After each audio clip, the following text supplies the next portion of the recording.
വിശപ്പ്. രാത്രിയിൽ ജനലരികിലൊരു കാലൊച്ച. ജനൽ പാളികളിൽ ആരോ വിരൽ മടക്കി മുട്ടി വിളിച്ചുവെന്നു തോന്നി. പതുക്കെ ഉണർന്നു. ഉറക്കച്ചടവോടെ ജനവാതിലിനരികിലേക്കു ചെന്നു. ആരുമില്ല. വീണ്ടും കിടപ്പറയിൽ വന്നു കിടന്നു. ഈ വീട്ടിൽ ഒരു വിധവ ഒറ്റയ്ക്ക് താമസിക്കുന്നതെന്നറിഞ്ഞ് ഏതെങ്കിലും കള്ളന്മാരായിരിക്കുമോ? ഉൾഭയം ഉള്ളിലൊതുക്കി മലർന്നു കിടന്നു നോക്കിയപ്പോൾ പഴയ വീടിന്റെ വിള്ളൽ വീണ മോന്തായം കൃത്യമായി തെളിഞ്ഞു. മിന്നൽ പിണരുകൾ ആകാശത്ത് മേഘക്കീറുകളെ അപ്പോൾ അളന്നു മുറിക്കുന്നുണ്ടായിരുന്നു. മേഘങ്ങളുടെ നിശ്വാസത്തിന് ഗോതമ്പ് മണികളുടെ ഗന്ധം. മയക്കത്തിന് വിളറി പിടിച്ചു. ശ്വാസത്തിന് താളക്രമം കൂടി. പെട്ടെന്ന് ഓരോ ജനൽപ്പാളികളിലും ആരോ മുട്ടി വിളിച്ചു.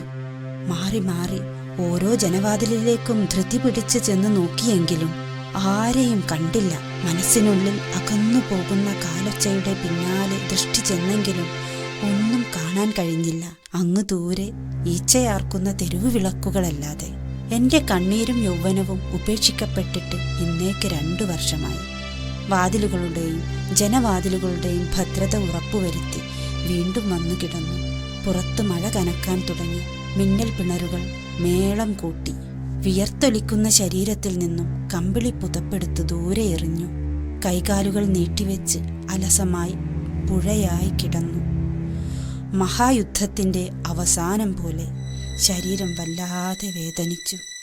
അടുത്ത പ്രഭാതത്തിൽ എനിക്ക് ഉണരാൻ തോന്നിയില്ല. ഒരു ചോദ്യചിഹ്നം അയഞ്ഞു വീണു.